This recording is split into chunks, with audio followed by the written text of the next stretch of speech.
both parents. I know a lot of mornings we come into the newsroom and thank goodness you're a good listener.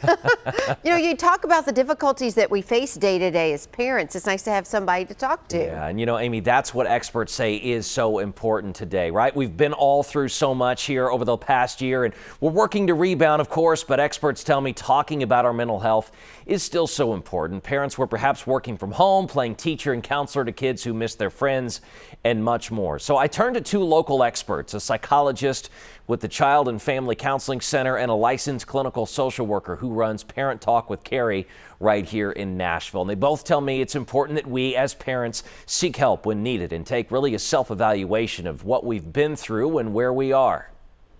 We get so focused in the day-to-day that we miss it. We miss how we're doing. We miss how our families are doing. And I think it's extremely important just to really look at yourself, look at your family and say, you know what? Maybe we do need support. Maybe it's okay that we're overwhelmed and burnt out, just like a lot of other people are. And that even though all this is happening, I don't have to go through it by myself. I don't have to just manage it or grit and bear it. We were never supposed to be together this much. Like, there is a thing as too much togetherness, right?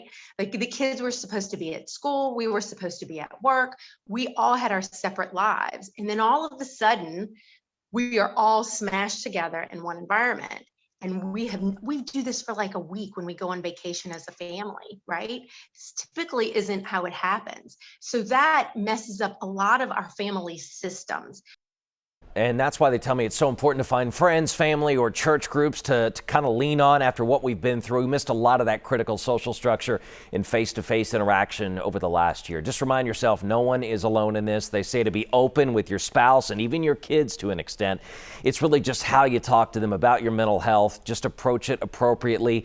Don't blame anyone. And remember, it is okay to be vulnerable. KARY VALDES offers some great advice that I think can help a lot of us find a better balance. Listen to what she told me about our structure. Relationships are kind of like a triangle, right? So the top relationship is the most important. And this is your relationship with whatever your higher power is, right? God, the universe, your inner self, whatever. The next relationship is the relationship with yourself. Right? So you being the best version of you is going to be best for everyone in your life, especially the children, right? The next relationship is the relationship you have with your partner, because when you guys are on the same page, the things that come up with children are not as bad or difficult to manage because we're working as a team and you're not flailing by yourself. And then the last relationship at the bottom of the hierarchy is the relationship with your children. I'm surprised she said that. Great advice. That might seem counter to what a lot of parents think, that kids are last. Yeah, you think about that, but then you realize, like the airplane analogy, right, Amy? It's like put the oxygen mask on yourself first so you can help other people. She tells me that relationship with your kids does work best when your hierarchy is just in the right order. Kids aren't as bad or difficult to manage when you're mentally healthy, right? You're getting that oxygen first and you're working together as a team. Just remember, if you or your spouse have noticed a significant change in behavior over the last year due to this pandemic and you've maybe turned to bad habits or even developed a dependency, just talk to someone, preferably a professional.